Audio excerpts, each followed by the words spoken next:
Welcome to the Susan Brender Show. It's all about you, featuring shows on health and wellness, the performing arts, politics, and people who inspire you to be your very best. And now, here's Susan Brender. I'm Susan Brender, and this is the Susan Brender Show. Today, I'm interviewing a jazz artist. Now, let's talk a little bit about jazz. Jazz reverberates around the world with its aesthetics in varied environments and many distinctive styles. Jazz has a variety of sub-genres.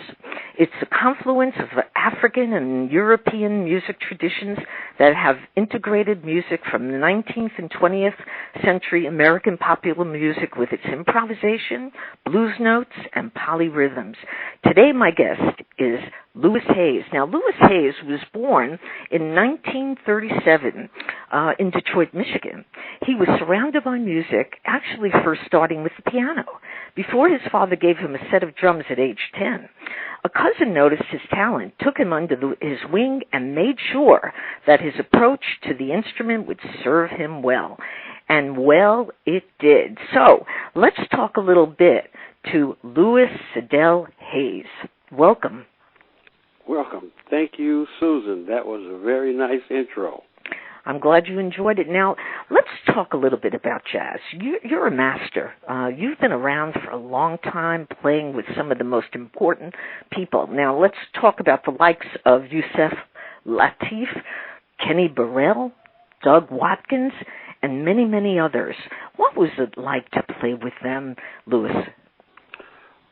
Well, when I was coming up, I used to see them in a place called the World Stage.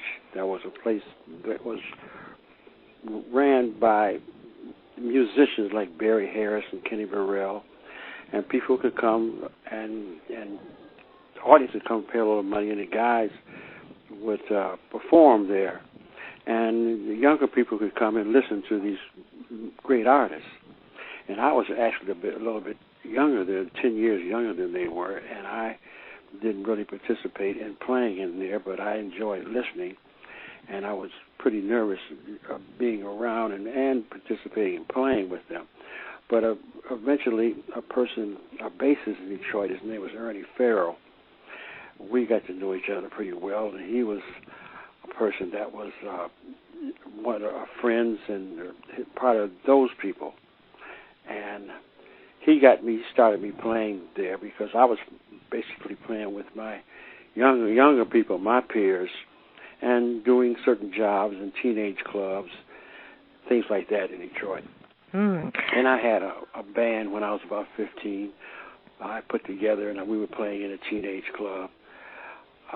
But in getting with these older musicians, they began to like the way my approach to the instrument. So I got this job with Yusef Lateef. He didn't know me, and he said, he gave me a little trial. So, but it worked out so well that we was playing in a club called Klein's Show Bar, and you're supposed to be 21 to play in bars at that time, sell alcohol. But I was about 18, maybe, and I got away with it for a period of time, a long period of time, before they found out how old I was. But it was a great experience, and I enjoyed that very much. And Kenny Burrell, I really didn't start playing with all those gentlemen, great musicians, until I came to New York. Right. With, Doug Watkins. I didn't know him too well, but he's from Detroit, but he had already been living in New York, appearing with the Art Blakey Jazz Messengers. And he came back to Detroit, hometown, for whatever reason. And one night we were playing in this after-hour place called West End. And we had a great time together and became friends. And when he got back to New York, the Messengers were disbanding, and Horace Silver, who was part of the Messengers, he was starting his own group, and Art Blakey was keeping the Jazz Messengers. Now, just let me ask you something, Louis. Arthur Taylor was the drummer with Horace Silver. I mean, what Doug said to Horace, but he called me in Detroit and asked me would I come to New York and join his group. And I did it. That was August of '56. Wow. And Horace and myself, we got along very, very, very well together. And that's what started my career here in New York City. Right. Now, at that point, from 1956 until 1959, you joined Cannonball Adderley's band. Now, Cannonball Adderley is a very popular name in the jazz world. What was that like? Well, Cannon and his brother Nat and Sam Jones and several pianists. Joe Zawinul was the longest one there when I was in the band. But we knew each other as musicians here in New York. And I was appearing at Birdland on one of those off nights they had during that time. And Sam Jones was also in the group. And Bobby Timmons was playing piano. Sam Jones played the bassist. And when the job was over, Sam asked Bobby and myself, he said, Cannon was planning on leaving Miles and starting his own quintet, and would we be interested in that? Mm-hmm. And I had been with Horace at the time for 3 years. So I was so close to Horace and the guys in the band, so that was a very big decision, because I was comfortable with Horace. Right. So after a period of time of going back and forth, I made the decision to go with Cannonball. And I'm glad I did, because it was a marvelous experience. And Cannon, and it was like a family, being in a family, from a real family. Mm-hmm. And he was a great person, very highly intelligent. And Sam was the one who set that up, Sam Jones, the bassist. And because they were all from Florida and they knew each other very well for years. But playing with Cannon and Nat, it was a very creative experience, and we really got to know each other very well. Everything, John Levy was the manager, and he managed quite a few people like Nancy Wilson and others. So that 6 years I was with Cannon from 59 to 65. And it was just a marvelous time, and musically, and traveling, and like I said, it was we got along so well. Right. So it was just a great experience, and I'm glad that I had the experience with both groups, with Horace Silver and with Cannonball. And what about Oscar Peterson? I mean, that's a known name. Well, Oscar Peterson, that was next. When I was leaving, Sam Jones and myself, Ray Brown and Ed Thigpen. Ray Brown was the bassist with Oscar Peterson for years. He had for years. And Ed Thigpen was drummer. Leaving both. And Oscar, we knew each other. We played opposite each other on occasions. Mm-hmm. And Oscar, Sam and myself had developed such a rapport together, such a sound, that a lot of times artists, they wanted Sam and myself as a team to record with them. Right. So it was the same thing with Oscar. He wanted Sam Jones and Louis Hayes to replace his previous bass player and drummer. Mm-hmm. So with Oscar, being in a trio setting was a little different for me, because I had been so used to playing with horns. Mm-hmm. So it was something where I had to get used to, which I and Oscar Peterson is as we know, Oscar Peterson is such a magnificent pianist, and we also got along well together. And it was being on that setting, and Norman Grant's being the person that was doing bookings, so I was able to be around and play concerts opposite Duke Ellington, Ella Fitzgerald, which it was a marvelous experience, listening and being in that company, Count Basie, and being invited to Frank Sinatra's home and people meeting him and a lot of people like that. So the time that I was with Oscar actually twice. I was with him from 65, maybe to 67. Mm-hmm. And then I came back. He asked me to come back again. It was maybe 71, maybe. Mm-hmm. And then I stayed with him for another 2 years. So I had, with Oscar, I had, what do you call it, second helping. I was with him. So mm-hmm. Now I want to know, Louis, how and why do you pick a tune to play? I'm very fortunate to be able to make that history with all those people, wonderful people. Oh, yes, you were, and you're very lucky. While I was here in New York, naturally, I had opportunity to record with so many people. Mm-hmm. I did my first date as a leader when I was with Cannonball, but I was, had opportunity to record with J.J. Johnson and John Coltrane and Phineas Newboy. I mean, it's just Kenny Burrell and Tommy Flanagan and Barry Harris. It's just Pepper Adams. It just goes on and on and on. Mm-hmm. Now, Louis, not everybody has an experience like that, playing with some of the most fantastic musicians.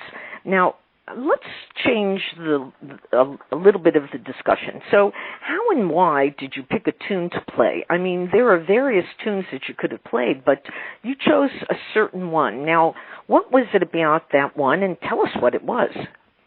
A composition to play? Yes. I don't quite understand.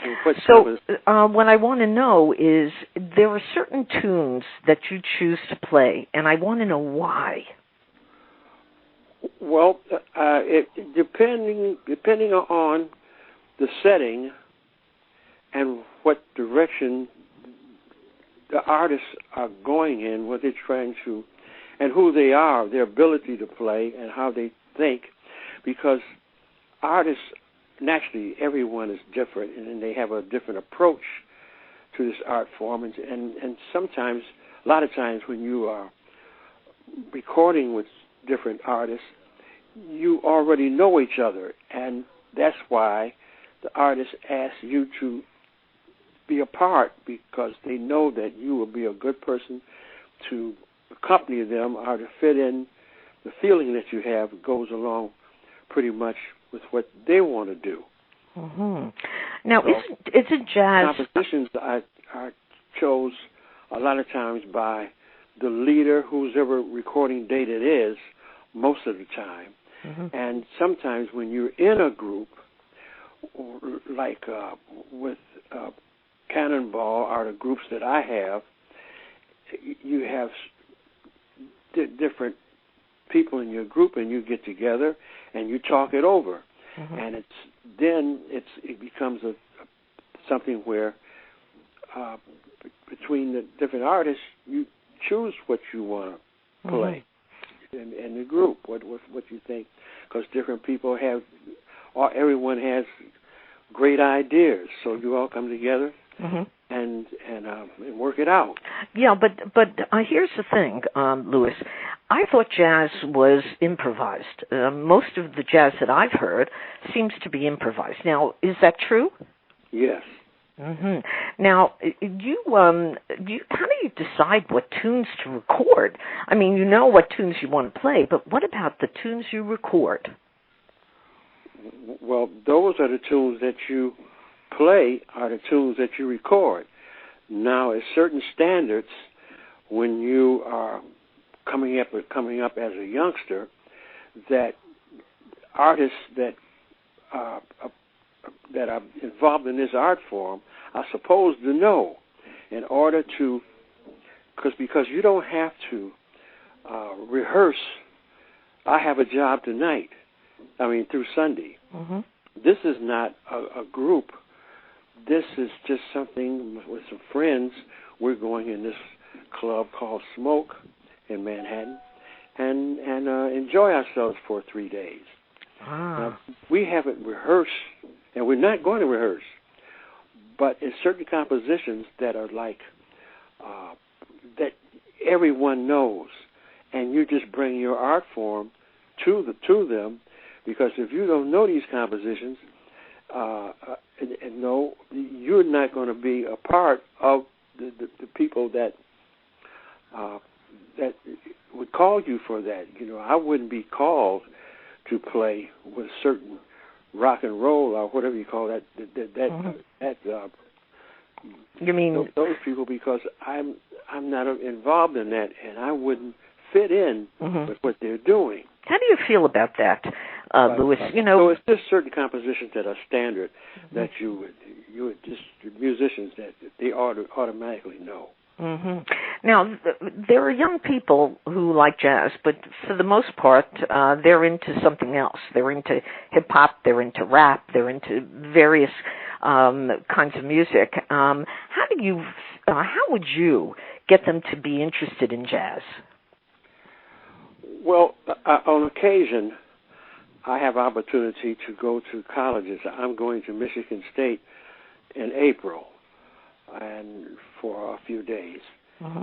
And in a lot of colleges, that's where this art form is being played now, I find.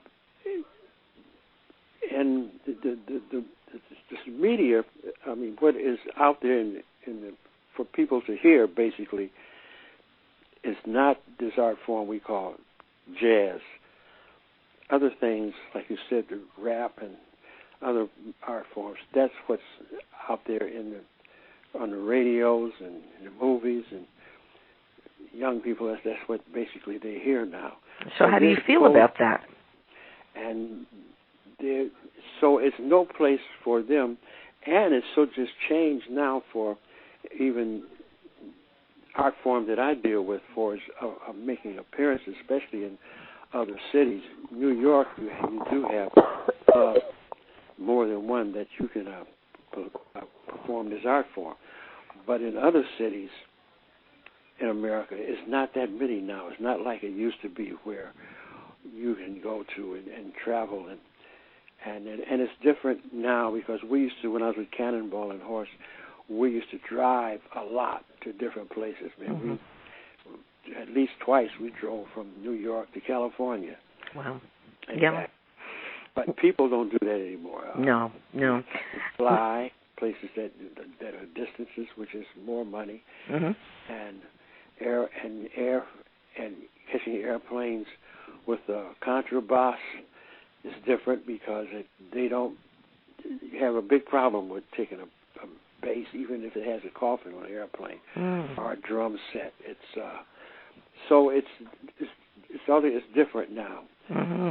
Now, do you like the difference? Do you feel comfortable with this new style? Exposed to this art form as it used to be, because when I was coming up, you learned how to play from your peers, with places you could go and see people playing. Now it's basically in schools. Yeah. Okay, so now, as an instrumentalist, do the lyrics play any role in your selection or in the way you treat a song? Well, wait, say that one more time. As an instrumentalist, do the lyrics play any role in your selection or in the way that you treat a song? It should. And older artists, that played a major role, because you then treated a song a certain way depending on the lyrics to a composition. But younger musicians, I don't think that plays too much of a part. It's basically just the composition, and the lyrics don't really play too much of a part. But the older musicians, a lot of times, they knew the lyrics to a composition they were going to play. Wow. Now, Louis, here's another question I have for you. In the next decade, after you played with some of the people we mentioned, like Oscar Peterson and Cannonball Adderley, you played with people like Freddie Hubbard, Kenny Barone, Woody Shaw, Dexter Gordon, and McCoy Tyner. Now, that must have been amazing. Yeah, all of it is really, I'm honored to be in that, been born and been here in New York at that particular time when all of these people were still living. And the one part I would say is, when you play with people, that's one thing. But when you have opportunity to record with these people, then that takes it to another level. That puts it where it's forever, because the recording is there. Mm-hmm. So I had glad to see I had opportunity to record with all of those people. Mm-hmm. Now, how do you want to be remembered? I mean, there's so many people. Oh, yeah. Yeah. So how do you want to be remembered, Louis? Is there anything that would make you feel great? What is your legacy? I had a wonderful relationship with him for about 3 years, traveling, and we're friends. And Freddie Hubbard, I came to New York in '56. He came to New York from Indianapolis in '58, and we got to be very good buddies. Lee Morgan and Freddie we lived in a building in Brooklyn, because first when I came to New York, I lived in Manhattan. Mm-hmm. Then after a period of time, about 3 years, I moved to Brooklyn, which is not far away. And Freddie, we lived in the same building. Our wives got us, they got together some way, we got put in the same building. Mm-hmm. So we got to be very, very close. Over those years, we did a lot of playing together, mm-hmm. and a lot of just being friends together. That sounds like a wonderful thing. We traveled, so that was... Actually, I have a band now, because I have two groups. I have one group, the Louis Hayes Cannonball Legacy Band. A friend of mine gave me that idea some years ago, so that's how that happened. Mm-hmm. He said, Louis, people would like to hear that music that Cannon plays, so we'll put that band together. Then I have a band called the Louis Hayes Jazz Communicators, which we travel and do things also now. Right. And the Communicators came together when Freddie Hubbard and Joe Henderson, the saxophonist, we got together some years ago and put that one together. And we never recorded, and it didn't last too long. Mm-hmm. But Freddie Hubbard and Joe Henderson is both no longer on this side with us. Mm-hmm. So when I put this band together, I thought about that name. So that's what happened. Right. Because it was we were the three leaders. It was three leaders, mm-hmm. Freddie, Joe, and myself. Wow. So I decided to keep the name and keep the Communicators alive. Right. So Louis, what's in store for you? What are you going to be doing next? Playing this art form. Just keep on going, huh? Exactly right. I don't see where in my life, unless something is coming up that I don't know about, that I'm going to retire, mm-hmm. and I would not want to do that. Right. This is something. Just luckily, I've been accepted and good at doing this art form and playing, and I've made some history here. So I'm going to keep on doing my best to keep the art form alive, mm-hmm. and to be a part of it until I can't do it anymore. I don't see where it's too many artists that I've been around that have just retired, mm-hmm. and said they didn't want to do it anymore. Most times they just, something happened in their lives where they couldn't perform anymore. Right. All right. And I'll see what happens with me. Well, it sounds like you have a lot of energy and a passion for what you're doing. So I want to thank you, Louis Hayes, for being on the Susan Brender Show. You are an inspiration to all the people who love jazz and others as well, because look at you. You've been playing for so many years and you continue. And that's something you should be very proud of. And so thank you, Louis, for being on the Susan Brender Show. Thank you, Susan, so much. My all pleasure. The best to you and your endeavors in this program, and I hope to be able to appear someplace where it's close to where you are. Oh, I hope so too. Thank you. Thank you. Thank you for listening to the Susan Brender Show. To be a guest, email sebrender@yahoo.com.